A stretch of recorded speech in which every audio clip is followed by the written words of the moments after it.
This has kind of been going on for a while now, and I haven't heard about it for quite some time, but now a lot has happened. There's been a lot of movement in this sort of situation, and that is Microsoft's alleged involvement in the Gaza War with Israel and Hamas. It's very odd to put Microsoft in that conversation, but yeah, that is actually happening as an allegation toward them. Now, it's not an allegation that they're like a major player or a major person in this conflict, but rather they are a support system on one side of the war, and that is the Israel side of the war. Now, this is actually all coming from Arkane Studios. This is a studio that is owned by ZeniMax, and they are owned by Microsoft as of about 4 or 5 years ago with the Bethesda buyout. So this is a dev studio that is owned by Xbox and Microsoft, and I guess there are quite a bit of people on that team that are very much against Microsoft's alleged involvement in this whole conflict, because about 2 weeks ago they actually wrote an open letter to Microsoft basically against this whole thing, wanting Microsoft to not fund the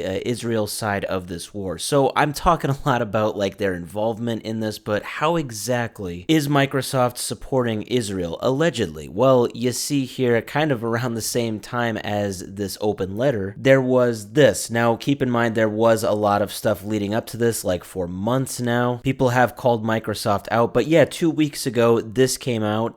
Basically, the Microsoft cloud is something that I guess is used quite a bit by Israel and the whole IDF, and that is very much going against the Palestine side of things, specifically alleged surveillance from Israel on Palestine, and basically the Microsoft cloud was something that allowed this. So yeah, that came out kind of around the same time as this open letter. That was again from Arkane Studios. So now an anonymous source with Arkane Studios was just interviewed by GameFile. They came out with this article just a couple days ago. You see the quote there: "To do nothing is to support Microsoft's actions." Now, as I said, the source was anonymous, probably for quite obvious reasons, but it talks about how this is something that has been going on for months now at Arkane Studios. They have been very much against this whole involvement with Microsoft and the war, and I guess it reached a sort of boiling point as of recent. And they basically say there is this huge disconnect between their team, what they want, what they value, and what Microsoft is actually doing, allegedly, in this war. They say, "I think which company I am working for does not affect my primary reaction to it. However, knowing that Microsoft has a responsibility in it brings us a deep feeling of incompatibility between what I put my daily energy into and the actual use of my work. It confirms that this is a company prioritizing profit over humanist and moral values despite internal communications." And for these Arkane team members that feel this way, it seems there's even a bit of guilt on their part that they are feeling. The source says, "We are contributing to funding the other branches of Microsoft, including the ones that are working with the IDF or the Israel Defense Forces, the actual military of Israel." They say, "I think saying we do not have a part in it is self-delusion." Yeah, I've been seeing this whole interview get passed around quite a bit for the past day or two now. It's crazy how much attention not just this interview, but kind of Microsoft's alleged involvement overall is now getting. It's crazy how a company like Microsoft can actually play a role in something as serious and global as like a legitimate war. Being a developer under Microsoft and having these strong feelings about this whole war is probably got to put you in a pretty interesting situation. As of right now, it looks like Arkane is kind of the only dev studio, or really the only team under Microsoft, that has really spoken out against this. So I don't know how everybody else is feeling under Microsoft, but it's just overall a very interesting